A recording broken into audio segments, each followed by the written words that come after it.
Hola huesudos, bienvenidos a Noche de Huesos.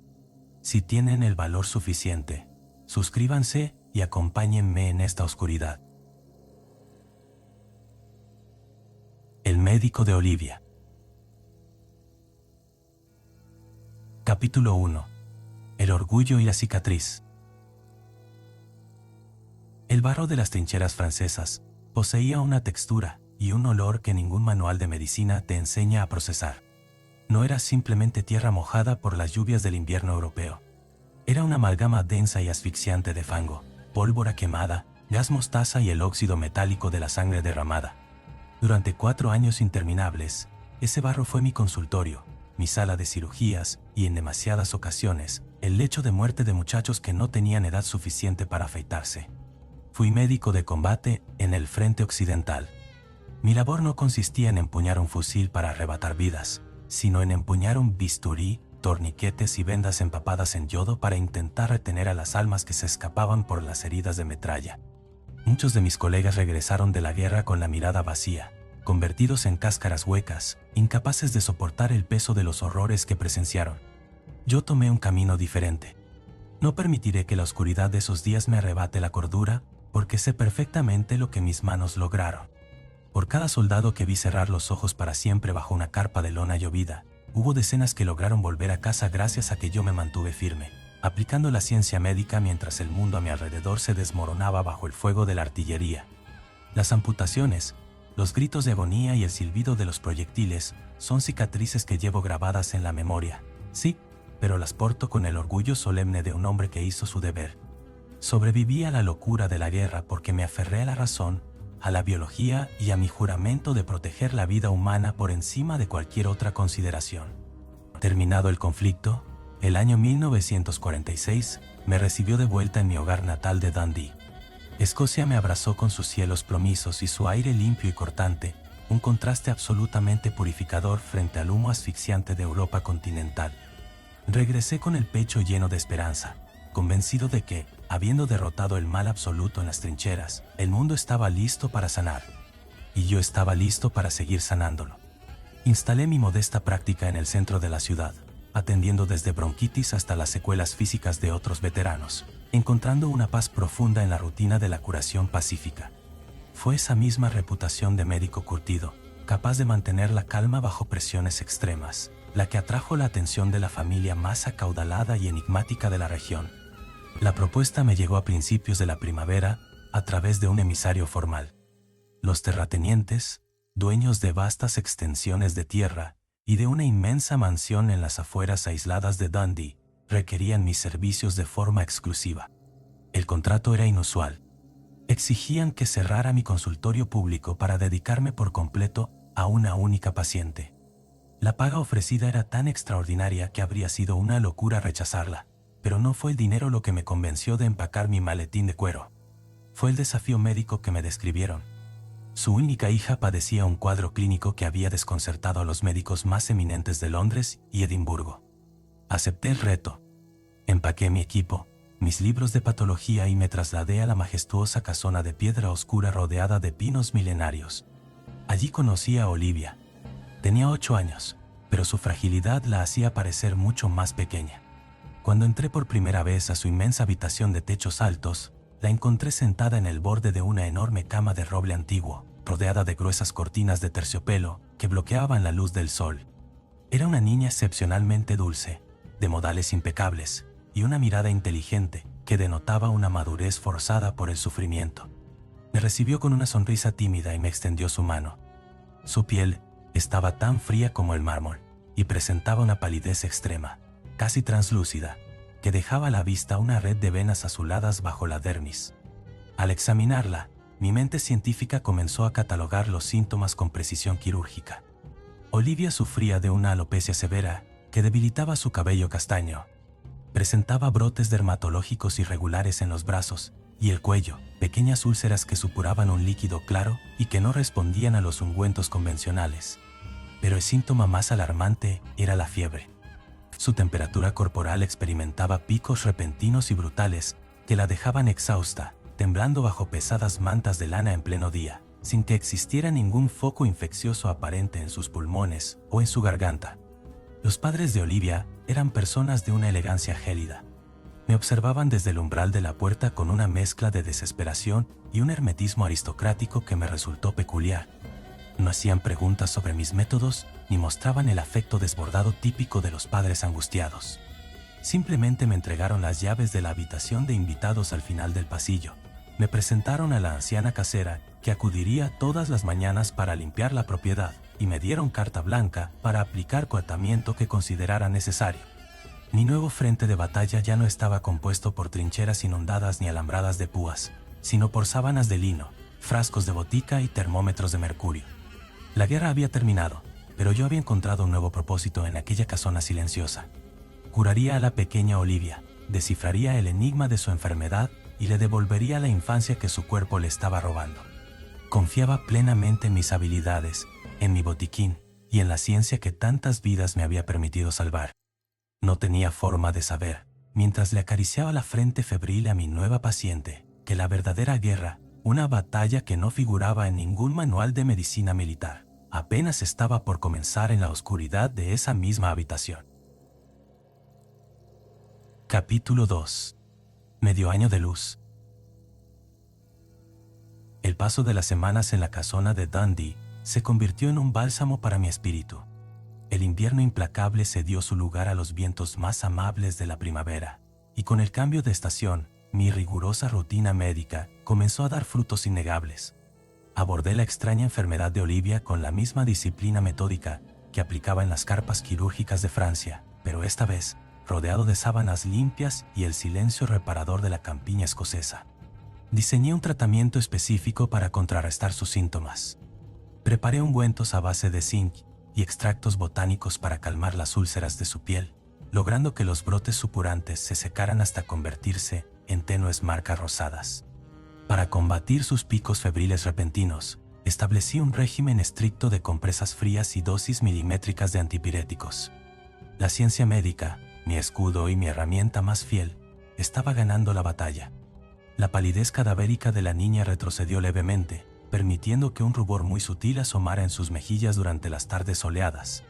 Olivia resultó ser una paciente extraordinaria. Detrás de su fragilidad física, habitaba una mente brillante y una curiosidad voraz. Pasábamos las horas de la tarde sentados junto al inmenso ventanal de su habitación, con las pesadas cortinas de terciopelo descorridas para dejar entrar la luz natural. Yo le leía historias de exploradores, relatos sobre las selvas africanas y los mares del sur. Ella escuchaba fascinada, interrumpiéndome con preguntas inteligentes que me hacían sonreír. Verla recuperar su fuerza vital me llenaba de un orgullo silencioso y profundo. Cada día que Olivia lograba levantarse de la cama de roble para dar unos pasos por la habitación, yo sentía la misma victoria absoluta que experimentaba cuando un soldado herido lograba abrir los ojos tras una operación a vida o muerte. Ella era mi triunfo personal sobre la oscuridad. Sin embargo, el ambiente en el resto de la inmensa propiedad era extrañamente apático. Los padres de Olivia habitaban la mansión como si fueran espectros en su propio hogar. Rara vez cruzaban el umbral de la habitación de su hija para comprobar su estado. Los veía deambular por los largos pasillos alfombrados, siempre pulcros, siempre susurrando entre ellos con una expresión de tensión perpetua en sus rostros. Esa carencia de afecto filial me resultaba incomprensible desde un punto de vista humanista, pero como médico agradecía la falta de interferencia. Me dejaban hacer mi trabajo en paz. La única otra presencia humana era la anciana casera, una mujer de pocas palabras que llegaba puntualmente al amanecer, encendía las chimeneas, limpiaba los pisos de madera y desaparecía por la puerta de servicio mucho antes de que el sol comenzara a ocultarse. La ilusión de control y normalidad se mantuvo intacta durante 6 meses exactos. Fue a mediados del mes de julio, cuando la rutina saltó por los aires. El calor del verano había envuelto a Dundee en un abrazo pesado y sofocante. Una tarde, sin previo aviso ni consulta médica, el padre de Olivia me mandó a llamar al vestíbulo principal.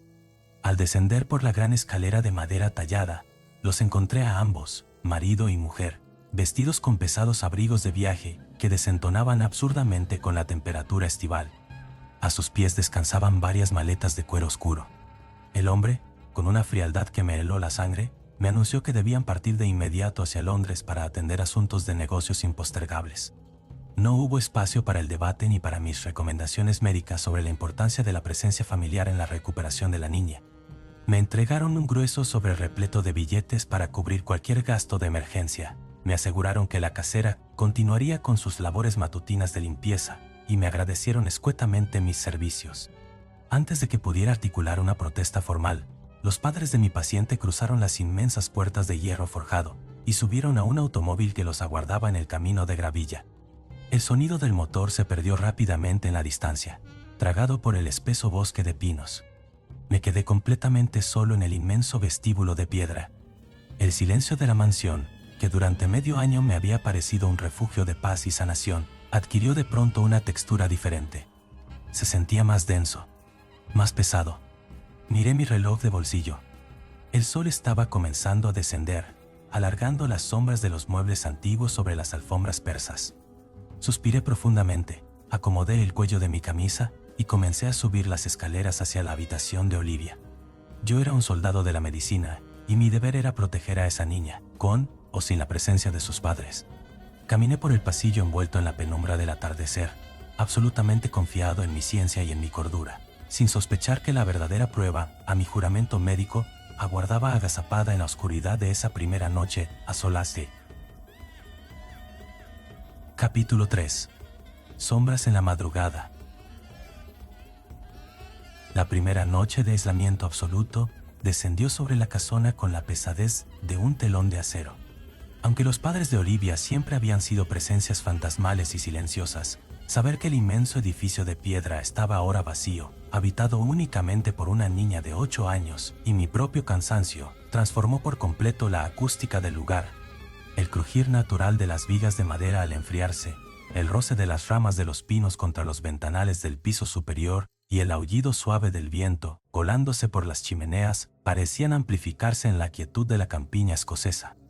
Tras asegurarme de que mi paciente dormía plácidamente bajo los efectos de un antitérmico suave, me retiré a la habitación de invitados, cerré la puerta y me dejé caer sobre el colchón.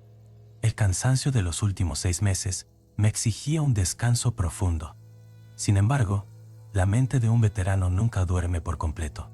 Siempre hay un centinela patrullando en las sombras del subconsciente. Esa noche, el fango de Francia volvió a reclamarme. El sueño no fue una visión caótica, sino una reproducción meticulosa, casi clínica, de mis días en el frente occidental.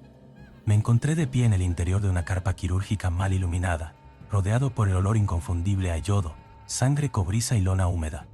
La lluvia golpeaba el techo con una furia incesante, ahogando los gemidos de los soldados alineados en camillas improvisadas. En mi sueño, yo sostenía un bisturí ensangrentado, operando con una calma mecánica, mientras el silbido agudo de un proyectil de artillería cortaba el aire nocturno, acercándose a nuestra posición con una velocidad letal. El sonido del obús descendiendo se volvió ensordecedor, un alarido de metal rasgando el cielo, hasta que el impacto hizo temblar la tierra misma. Me desperté con un sobresalto sordo, aspirando una gran bocanada de aire como un hombre que emerge de las profundidades de un lago helado. Mi corazón latía con la fuerza de un tambor de guerra contra mis costillas, y mi camisa de dormir estaba empapada en un sudor frío y pegajoso. Me senté al borde de la cama, parpadeando en la oscuridad absoluta de la habitación, obligando a mi respiración a recuperar un ritmo pausado y normal. Era solo una cicatriz abriéndose temporalmente. Un eco de la pólvora. Apliqué la disciplina mental que me había mantenido cuerdo durante la guerra, separando la memoria de la realidad, repitiéndome en silencio que estaba en Dundee, en el año 1946, en una mansión segura y lejana a cualquier campo de batalla. Tranquilizado por mi propia lógica, extendí el brazo derecho hacia la pequeña mesa de noche de caoba, buscando a tientas la caja de fósforos para encender la lámpara de aceite. Mis dedos rozaron la madera fría, encontraron la caja y extrajeron un fósforo. Rasgué la cabeza de pólvora contra la lija.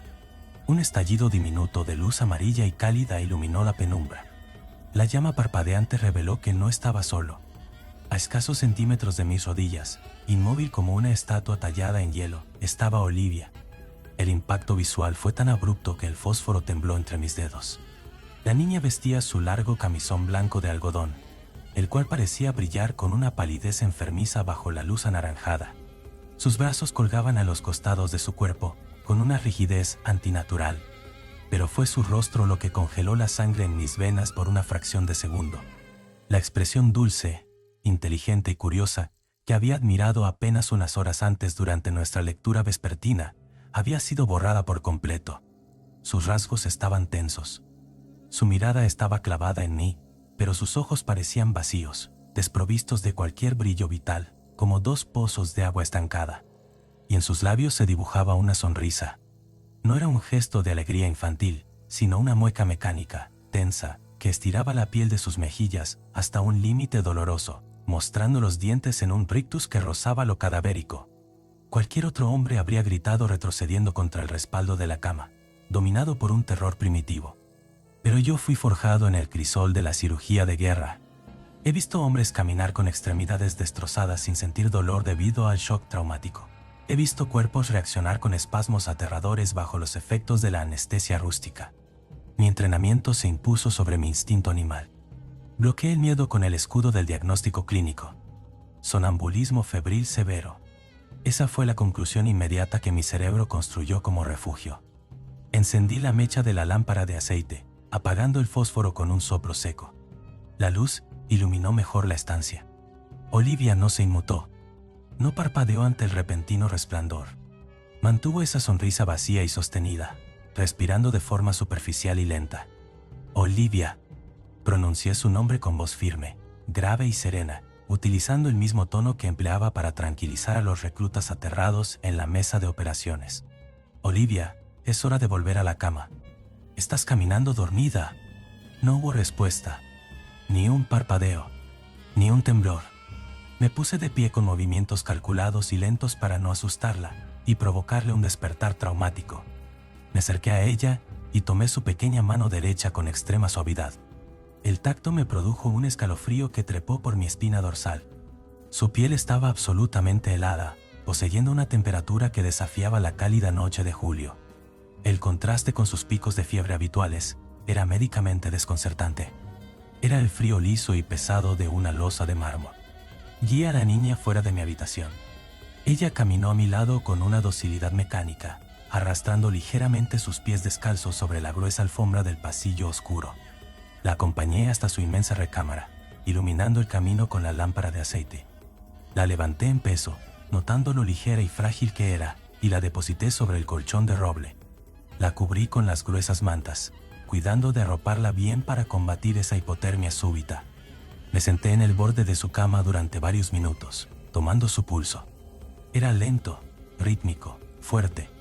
La sonrisa macabra había desaparecido en el instante en que su cabeza tocó la almohada, reemplazada por la expresión plácida del sueño profundo. Observé su pecho subir y bajar, trazando mentalmente posibles ajustes en su medicación para el día siguiente. Quizás el antitérmico había provocado una reacción adversa en su sistema nervioso central. Quizás la ausencia repentina de sus padres había desencadenado un episodio de estrés somático que se manifestaba en parasomnias nocturnas. La biología humana es un laberinto complejo, y la medicina es la antorcha con la que lo iluminamos. Me aferré a esa certeza inquebrantable. Arreglé la mecha de mi lámpara, salí de la habitación de la pequeña y regresé a mi cuarto de invitados. Me acosté nuevamente, mirando el techo sumido en la oscuridad, convencido de que había manejado la situación con la frialdad y el profesionalismo que mi cargo exigía. No había lugar para supersticiones en la mente de un hombre de ciencia. Mañana ajustaría las dosis.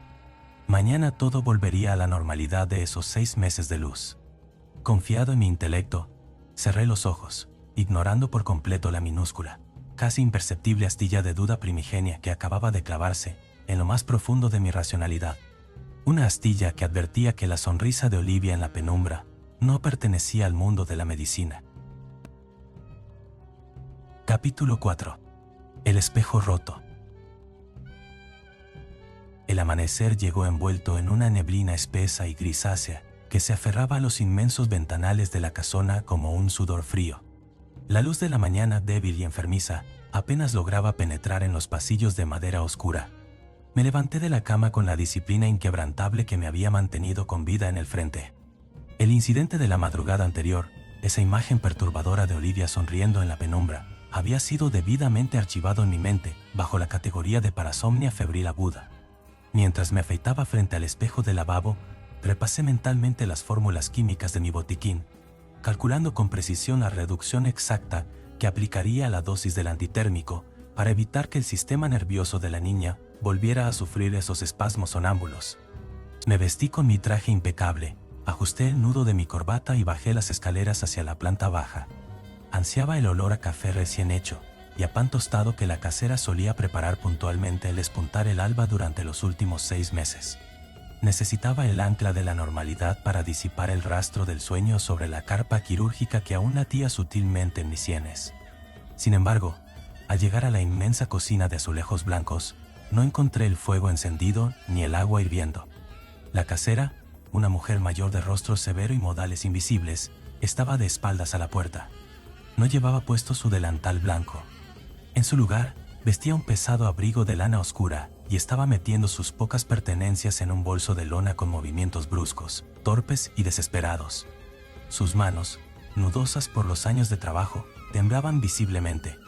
El sonido de su respiración entrecortada era el único ruido en la inmensa estancia. Me aclaré la garganta para anunciar mi presencia, utilizando mi tono más conciliador y profesional. Le di los buenos días y le pregunté si se sentía indispuesta.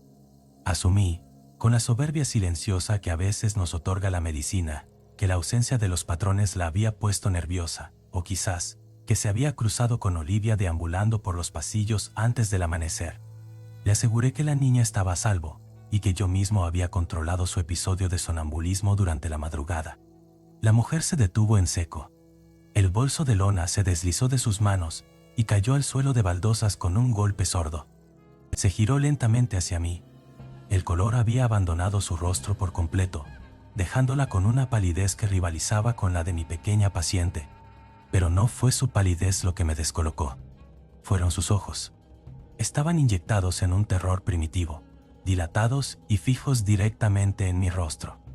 No miraba hacia las escaleras, ni hacia la habitación de la niña en el piso superior. El objeto de su pánico absoluto y paralizante era yo. Retrocedió un paso, tropezando torpemente con una silla de madera. Con una voz quebrada, ronca por el miedo contenido, me aseguró que la niña no había salido de su recámara en toda la noche. Me dijo que la casa había permanecido en un silencio sepulcral después de la partida de los señores, hasta que el verdadero horror comenzó a caminar por el pasillo del segundo piso. Le pedí que se calmara, intentando dar un paso hacia ella para tomarle el pulso, pero ella levantó ambas manos como si intentara protegerse de un golpe físico. Me juró, con lágrimas de pánico resbalando por sus mejillas arrugadas, que los únicos pasos que rompieron la oscuridad fueron los míos. Describió con un detalle espeluznante el sonido inconfundible de mis pesadas botas militares de cuero golpeando la madera del pasillo, marchando de un lado a otro con una urgencia frenética. Y entonces, su voz se rompió en un sollozo ahogado al relatar lo que escuchó a continuación. Dijo que me escuchó gritar. Afirmó que mis alaridos resonaron en las paredes de piedra, dando órdenes médicas desesperadas hacia la nada. Habló de cómo exigía torniquetes, morfina y sierras para amputación. Y lo más escalofriante de su relato fue el idioma. Aseguró que yo no hablaba en inglés, sino que gritaba llorando en un francés perfecto y desgarrador, suplicándole a hombres invisibles que no cerraran los ojos, que aguantaran la respiración, que no se dejaran morir en el barro. Un zumbido sordo comenzó a nacer en el interior de mis oídos. El escudo inquebrantable de mi racionalidad médica recibió un impacto directo, como un proyectil perforando el blindaje de un tanque. La casera no esperó mi respuesta médica, ni mis justificaciones lógicas. Recogió su bolso del suelo de un tirón agresivo. Me miró por última vez con una mezcla de lástima y repulsión, afirmando que la guerra me había podrido el cerebro, que yo era un hombre roto y peligroso, y que ella prefería morir en la calle antes que pasar un solo minuto más a solas con un veterano que había perdido el juicio por completo. Acto seguido, salió corriendo por la puerta de servicio. El golpe de la madera al cerrarse resonó en la cocina como un disparo. Segundos después, escuché sus pasos alejándose apresuradamente por la gravilla del patio exterior, perdiéndose en la neblina matutina. Me quedé completamente solo en el centro de la cocina helada. Miré mis manos. Mis dedos, los mismos que habían suturado arterias bajo fuego enemigo con un pulso de hierro, ahora presentaban un levísimo e incontrolable temblor. El aire en mis pulmones de pronto se sentía rancio. El recuerdo de mi pesadilla en la carpa quirúrgica, ese sueño vívido que había tenido horas atrás, comenzó a distorsionarse. ¿Acaso había sido un sueño? ¿O realmente me había levantado de la cama, prisionero de un trance postraumático severo, para patrullar la casona creyendo que estaba nuevamente en las trincheras francesas? Si la casera decía la verdad, si mi propia mente se había fracturado hasta el punto de hacerme alucinar tácticas de combate en medio de la noche escocesa, entonces mi diagnóstico sobre la pequeña Olivia carecía de cualquier valor. Si yo era el monstruo deambulando por los pasillos, ¿qué garantía tenía de que la sonrisa macabra de la niña no hubiera sido también una proyección de mi propia esquizofrenia? Me apoyé contra la fría mesada de azulejos blancos, cerrando los ojos con fuerza. La soledad de la inmensa mansión ya no era un refugio para la sanación. Se había convertido en una trampa perfecta. El enemigo no estaba en los síntomas febriles de la niña, sino atrincherado en los laberintos oscuros de mi propio cerebro. Capítulo 5. El idioma bajo la cama. El veneno de la duda es un patógeno muchísimo más letal que cualquier infección física. A lo largo de todo el día, tras la frenética huida de la casera, me obligué a mantener una rutina médica estricta, como si se tratara de un torniquete aplicado sobre mi propia cordura. Preparé el desayuno para Olivia, le administré sus ungüentos y medí su temperatura. A la luz del sol de julio, ella seguía siendo la misma niña frágil y educada de los últimos 6 meses. Jugó con sus libros de exploradores y me dedicó miradas de genuina gratitud. Sin embargo, cada vez que yo me apartaba de su vista, me descubría a mí mismo mirando mis manos, preguntándome si esas mismas extremidades habían estado gesticulando en la oscuridad de la madrugada, comandando cirugías fantasmales. Cuando el sol finalmente se ocultó detrás de los pinos y la segunda noche de aislamiento reclamó la casona, la quietud se volvió insoportable. Decidí que no dormiría. Si mi mente era la responsable de los horrores nocturnos que aterrorizaron a la empleada, la mantendría bajo vigilancia consciente. Si por el contrario, el sonambulismo de Olivia requería supervisión, yo estaría despierto para asistirla. Me preparé una taza de té oscuro y me senté en un sillón de cuero en la biblioteca del primer piso, armado con mi linterna de latón y un libro de anatomía patológica que fui incapaz de leer. El reloj de péndulo del vestíbulo marcó la medianoche, luego la 1, luego las 2 de la madrugada. El silencio era tan absoluto que podía escuchar el bombeo rítmico de mi propia sangre en los oídos. Me levanté del sillón, decidido a realizar una ronda de patrullaje.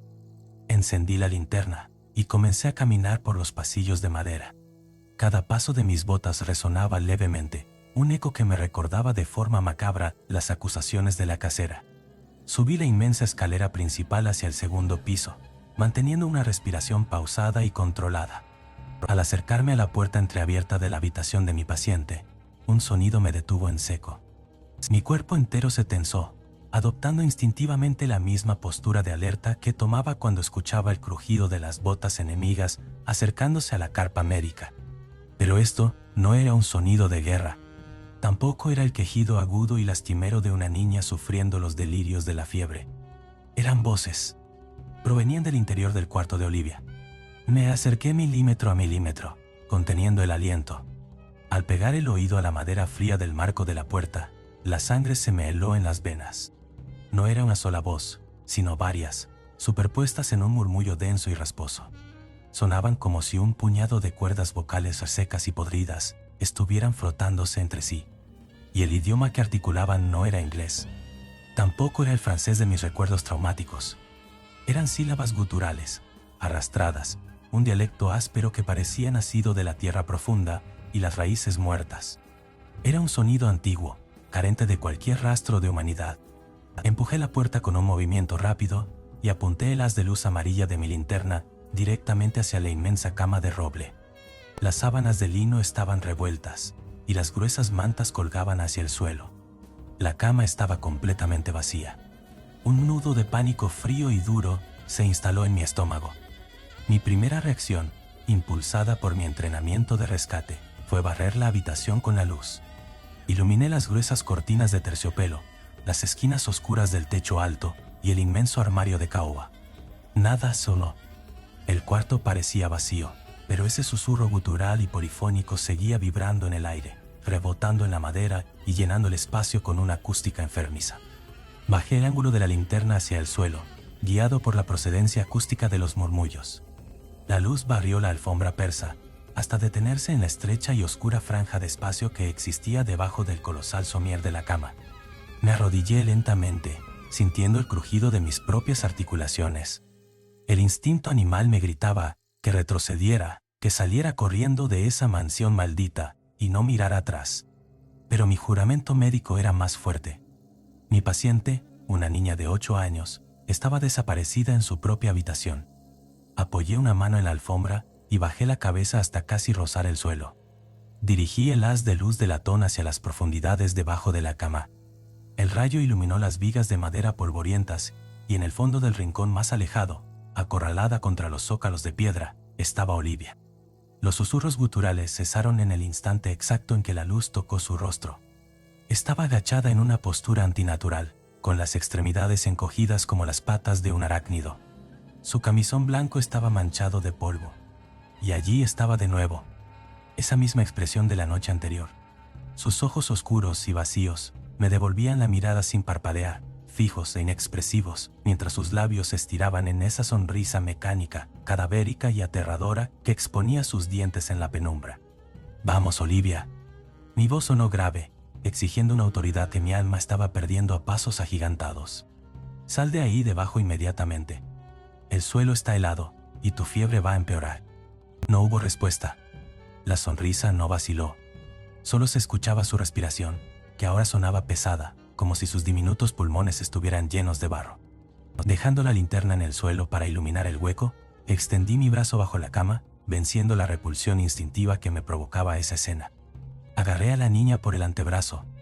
El frío que irradiaba su piel era aún más intenso que el de la noche anterior. Parecía haber absorbido la temperatura de la mismísima tumba. Apliqué fuerza y tiré de ella hacia afuera. No opuso resistencia física, pero su cuerpo se sentía absurdamente pesado, como si la gravedad actuara sobre ella de una manera diferente. La arrastré sobre la alfombra, la levanté en brazos y la deposité nuevamente sobre el colchón. La niña no dejó de mirarme ni un solo segundo, manteniendo esa mueca estática que me destrozaba los nervios. La arropé mecánicamente, asegurando las mantas alrededor de sus hombros helados. Me alejé de la cama retrocediendo paso a paso, sin darle la espalda. Recogí mi linterna del suelo con manos temblorosas. Mi ciencia me exigía catalogar esto como un trastorno disociativo, un episodio de sonambulismo exacerbado por la fiebre y la soledad. Pero el terror primitivo, ese miedo ancestral a lo desconocido que reside en la base del cráneo humano, había comenzado a devorar mi razón. Ese idioma oscuro que había escuchado, ese peso antinatural, ese frío sepulcral. Cerré la puerta de la habitación de Olivia, dejándola en la oscuridad. Me apoyé contra la pared del pasillo y dejé escapar un aliento tembloroso. Mi armadura estoica se estaba resquebrajando. Necesitaba respuestas. Necesitaba el historial médico de la niña, algún diagnóstico previo, alguna receta antigua, cualquier trozo de papel que me devolviera la fe en la biología y alejara los fantasmas que empezaban a rodearme. Y sabía exactamente en qué habitación de la casa debía empezar a buscar. Capítulo 6. Billetes a Roma. El pasillo del segundo piso se extendía ante mí como la garganta oscura de una bestia silenciosa. Dejé atrás la puerta cerrada de Olivia, alejándome del frío sepulcral y de ese idioma incomprensible que aún vibraba como un eco tóxico en mis tímpanos. Mi respiración era irregular. El sudor empapaba el cuello de mi camisa. Necesitaba aferrarme a la ciencia con la desesperación de un náufrago sujetándose a un trozo de madera en medio de una tormenta. Si no encontraba una explicación biológica, un historial clínico o un diagnóstico previo que justificara los síntomas de la niña, mi mente terminaría por quebrarse definitivamente. Me dirigí con pasos rápidos y silenciosos hacia el ala oeste de la mansión. Allí se encontraba el despacho privado del patriarca, una habitación cuyas gruesas puertas de caoba doble siempre permanecían cerradas con llave. Hasta ese momento, mi ética profesional me había impedido transgredir los límites de la privacidad familiar. Pero la ética es un lujo que los hombres abandonan cuando la supervivencia y la cordura están en juego. Apoyé mi linterna de latón en el suelo. Saqué de mi maletín médico una gruesa sonda de acero inoxidable, diseñada originalmente para explorar heridas de bala profundas. La introduje en el antiguo mecanismo de bronce de la cerradura. Apliqué fuerza, palanqueando con la misma firmeza con la que reduciría una fractura ósea. El metal crujió, resistiéndose durante unos segundos de agonía, hasta que un chasquido seco me concedió el paso. Empujé las pesadas puertas. El aire dentro del despacho olía a encierro prolongado, a cera para muebles de madera noble y a ceniza fría. Recogí mi luz y barrí la estancia. Era un santuario de ostentación aristocrática, con estanterías atestadas de libros encuadernados en cuero y un inmenso escritorio de nogal tallado presidiendo el centro del lugar. Caminé directamente hacia el escritorio. Abrí los cajones uno por uno, tirando de los tiradores de bronce con una urgencia febril. Buscaba radiografías, frascos de botica vacíos, carpetas con el membrete de algún hospital prestigioso de Edimburgo o nombres de otros especialistas.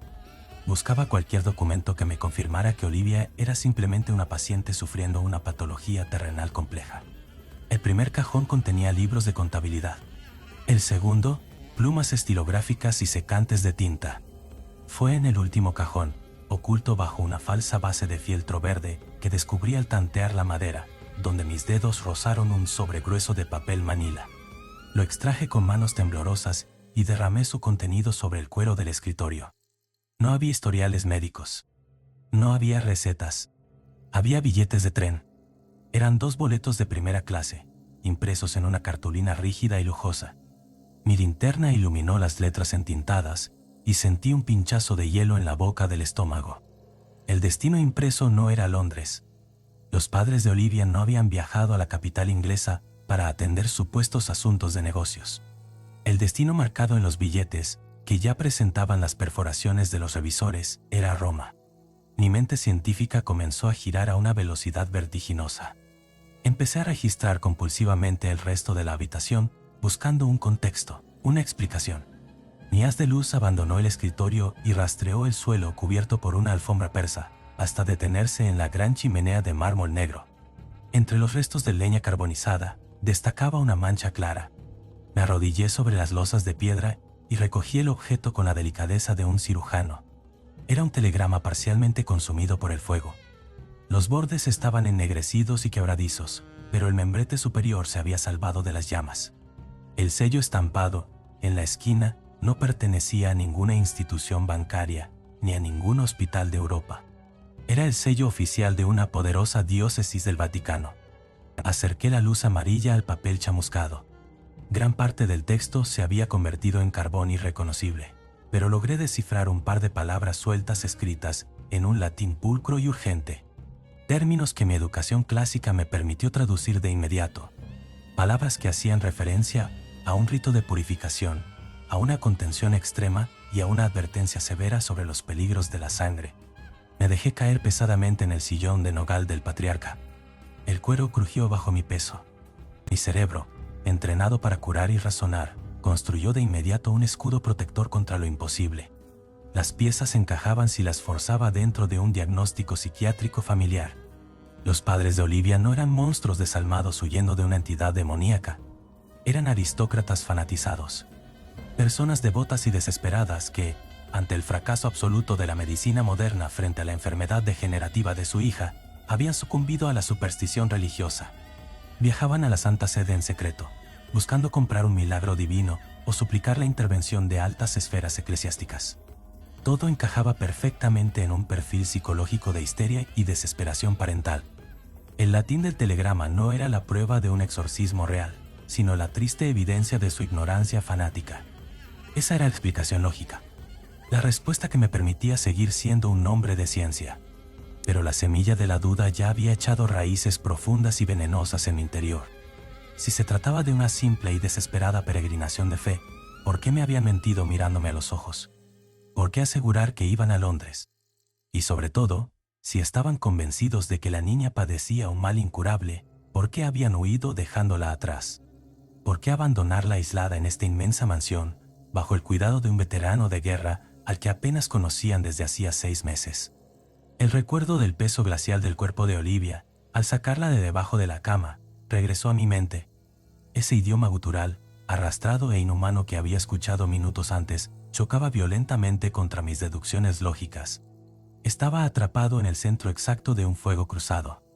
De un lado, mi propia mente, herida por la artillería, amenazaba con arrastrarme de vuelta a las trincheras ensangrentadas de Francia, convenciéndome de que yo mismo estaba fabricando las voces y los terrores nocturnos. Del otro lado, la posibilidad abrumadora de que la ciencia no tuviera absolutamente ninguna jurisdicción dentro de los muros de esta mansión me aterraba muchísimo más que cualquier recuerdo de la guerra. Apagué la linterna de latón. Me quedé sentado en la oscuridad absoluta del despacho, abrazado a mí mismo, sabiendo que la penúltima noche de mi vigilia estaba a punto de desatar un infierno que desafiaría toda lógica humana. Capítulo 7. Trincheras en el pasillo. El cansancio extremo es un veneno insidioso que disuelve lentamente las fronteras de la realidad. Tras mi hallazgo en el despacho del patriarca, la penúltima noche cayó sobre la mansión de Dundee con una pesadez asfixiante, atrapándome en un estado de vigilia paranoica. Me había encerrado en mi habitación de invitados, sentado al borde de la cama con mi uniforme médico impecable, negándome a cerrar los ojos. Mi revólver de servicio, una pesada arma de reglamento que había jurado no volver a empuñar tras abandonar el continente europeo, descansaba sobre mis muslos. El metal frío bajo mis palmas era el único ancla que me mantenía unido al mundo tangible. Fue pasada la medianoche cuando la casona escocesa comenzó a mutar. El primer ataque no fue visual ni auditivo, sino olfativo. Una corriente de aire helado se filtró por debajo de la puerta de caoba, arrastrando consigo un olor que hizo que mis pulmones se contrajeran en un espasmo violento. No era el aroma a encierro, ni a cera, ni a la madera antigua de la propiedad. Era el hedor inconfundible del barro podrido mezclado con cobre oxidado. Era el olor a sangre coagulada, a vendas supurantes y a los remanentes químicos del gas mostaza. El mismo aroma exacto que saturaba el aire en las carpas quirúrgicas del frente francés. Me puse de pie de un salto, empuñando el revólver con ambas manos. Mi respiración se volvió errática. Entonces, el silencio sepulcral de la campiña fue aniquilado. Un silbido agudo y penetrante rasgó el aire por encima de mi cabeza, creciendo en intensidad con una velocidad vertiginosa. Conocía ese sonido mejor que el latido de mi propio corazón. Era un proyectil de artillería pesada en pleno descenso. El impacto sacudió los cimientos de la mansión. El estruendo fue tan ensordecedor que el polvo cayó del techo y los cristales de las ventanas vibraron amenazando con estallar. A ese primer estallido le siguieron otros, una lluvia incesante de fuego y metralla que parecía estar bombardeando el tejado de la casa. Entre las explosiones, comencé a escuchar los gritos. Alaridos ahogados, órdenes desesperadas en francés y lamentos de hombres jóvenes pidiendo morfina. El pánico se apoderó de mis instintos. La guerra me había encontrado de nuevo. O peor aún, mi mente fracturada me había arrastrado de regreso a ella. Pero en medio de ese caos alucinatorio, un pensamiento cortó la neblina de mi locura. Olivia. La niña estaba sola en la habitación del fondo del pasillo. Mi paciente estaba atrapada en medio de mi propio infierno personal. Pateé la puerta de mi cuarto y salí al corredor. El pasillo del segundo piso ya no era un elegante corredor aristocrático. En mi visión distorsionada, las paredes empapeladas parecían palpitar, transformándose en muros de sacos de arena y lodo apilado. La luz parpadeante de las lámparas de aceite se asemejaba a los destellos de las explosiones lejanas. Corrí trastabillando, sintiendo que mis botas se hundían en un fango invisible y viscoso. Apuntaba mi arma hacia las sombras, buscando al enemigo, buscando a la entidad que me estaba torturando, dispuesto a vaciar el tambor del revólver contra el diablo mismo si se atrevía a tocar a la niña. Llegué frente a la inmensa puerta de roble de la habitación de Olivia. El ruido de los bombardeos era ensordecedor. Los gritos de mis fantasmas me taladraban los tímpanos. Apoyé la mano izquierda en el picaporte de bronce, apreté los dientes y empujé con toda la fuerza de mi hombro, irrumpiendo en el cuarto con el arma en alto. Y en un milisegundo, el infierno desapareció. El contraste fue tan brutal que casi me hace perder el equilibrio. No hubo un desvanecimiento gradual del sonido. Fue un corte de guillotina. Las explosiones, el olor a gas mostaza, los gritos de agonía y el fango desaparecieron instantáneamente. El cuarto de la niña estaba sumido en una paz inquebrantable y absoluta. La luz pálida de la luna se filtraba a través de las cortinas entreabiertas, iluminando la inmensa cama de roble. Olivia estaba allí, recostada bajo sus sábanas blancas, respirando con una suavidad angelical. Su rostro estaba relajado, desprovisto de fiebre, sumido en el sueño más profundo y reparador que un ser humano pudiera experimentar. Bajé el revólver lentamente. Mis brazos cayeron a los costados de mi cuerpo, pesados como el plomo. La terrible y aplastante verdad cayó sobre mis hombros con el peso de una lápida. La casera tenía razón. Los padres tenían razón al huir. No había demonios acechando en las sombras. No había entidades antiguas poseyendo el cuerpo de una niña enferma. El único monstruo en esa inmensa propiedad de Dundee era yo. Mi esquizofrenia de guerra me había consumido por completo. Estaba aterrorizando una casa vacía, apuntando un arma cargada en la oscuridad, guiado por alucinaciones sensoriales de un pasado que me negaba a soltar. El escudo de mi orgullo médico se hizo añicos. Me dejé caer de rodillas sobre la suave alfombra persa. Las lágrimas, calientes y amargas, comenzaron a rodar por mis mejillas. Lloré en silencio por los hombres que no salvé. Lloré por la mente brillante que acababa de perder, y lloré por el peligro en el que había puesto a mi pequeña paciente. Acepté mi derrota total. Estaba loco. Permanecí arrodillado durante varios minutos, sollozando en la penumbra, hasta que un instinto residual, una extraña sensación de que algo no encajaba en la geometría de la habitación, me obligó a levantar la cabeza.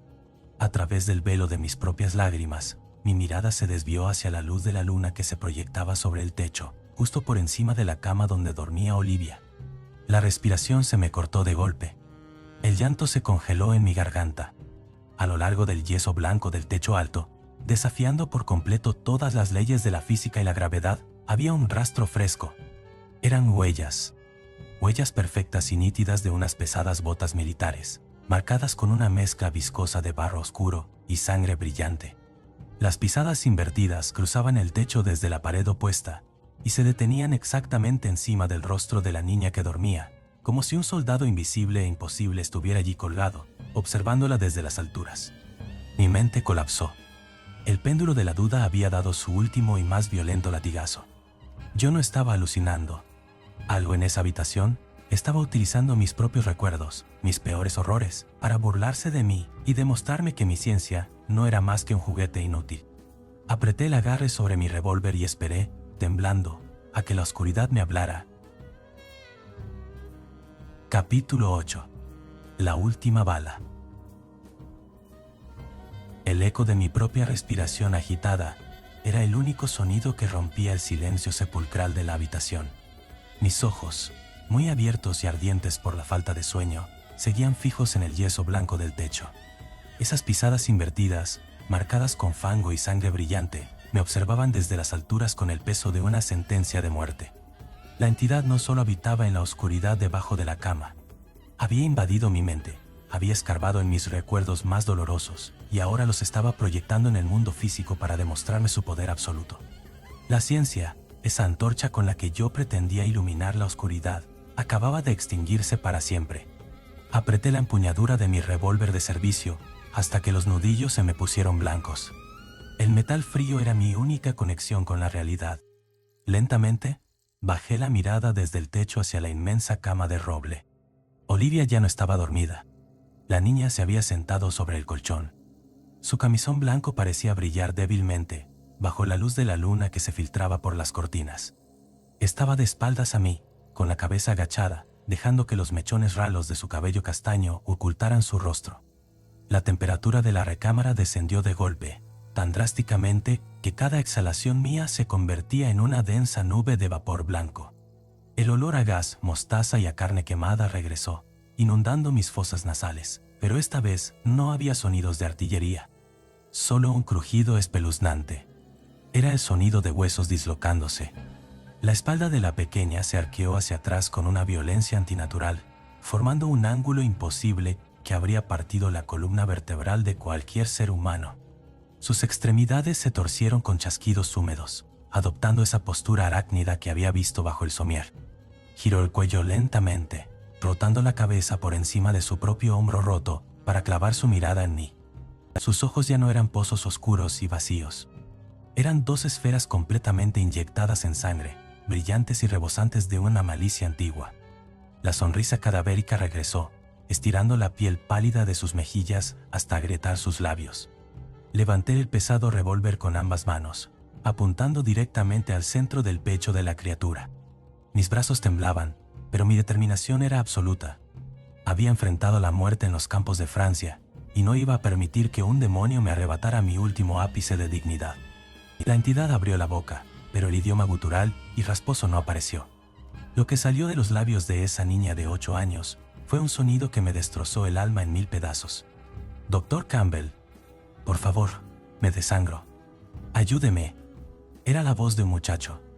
La voz exacta, con el mismo acento ahogado por la sangre y el pánico, de un joven soldado de infantería al que intenté salvarle la vida amputándole la pierna en el invierno de 1944. Mis brazos vacilaron. La criatura se retorció sobre las sábanas, arrastrándose hacia el borde de la cama, y volvió a hablar. Esta vez, las voces se multiplicaron. Eran 3, 4, decenas de voces superpuestas de hombres jóvenes, llorando, gritando por morfina, suplicando por sus madres en francés y en inglés. Todas saliendo de la pequeña garganta de Olivia. «No me deje morir aquí en el barro, doctor». Prometió que me curaría. Prometió que me enviaría a casa. El demonio estaba usando mi orgullo, mi juramento hipocrático y mi compasión como armas para mutilar mi voluntad. El ruido de los lamentos agónicos creció, hasta convertirse en un clamor ensordecedor dentro de la recámara. La entidad se incorporó sobre sus piernas torcidas y dio un paso hacia mí. Sus pies descalzos tocaron la alfombra persa. «Cierra la boca», grité con todas mis fuerzas, sintiendo que las lágrimas me quemaban el rostro.